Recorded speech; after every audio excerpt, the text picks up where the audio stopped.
I quit the National Church a couple of months ago. I think it was more in the back of my mind that the fact that my name was written on a piece of paper in a big database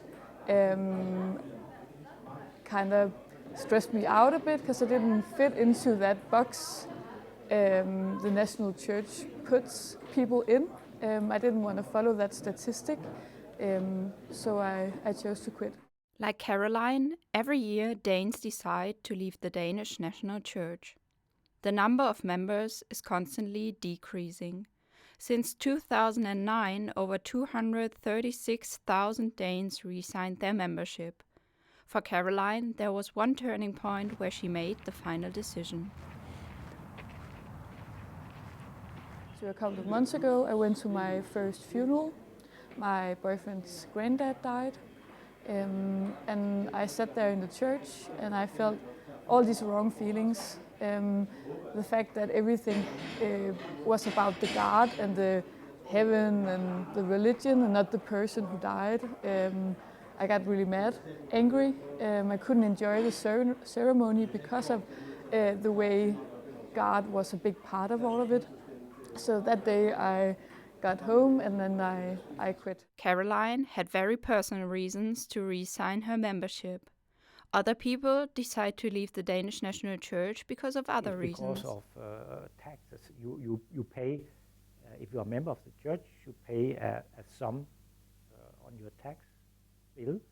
And because there has been a recession now for some time, this has been the reason why more have skip their membership of the church. So that could be one reason. The more general is this slow slide away from tradition. Nevertheless, more than 70% of the Danish citizens are still members of the Danish National Church.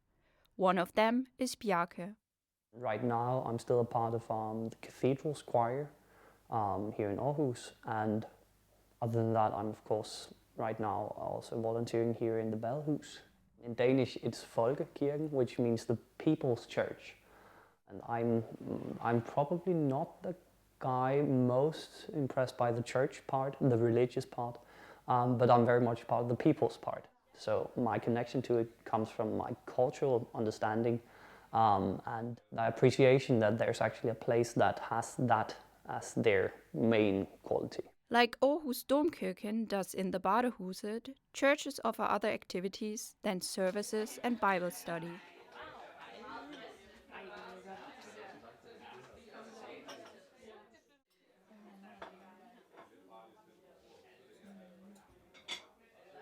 The Danish National Church has to face a change of society.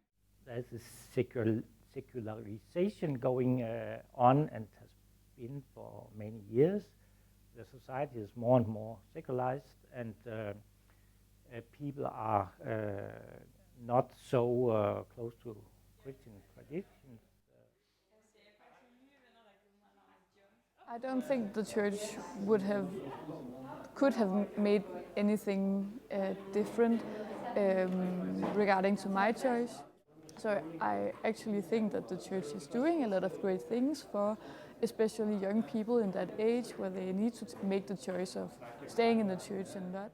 My experiences in the church is that being different in whatever way you want to be is not really an issue, because the point of the Danish National Church, at least, is to have a place for people to be.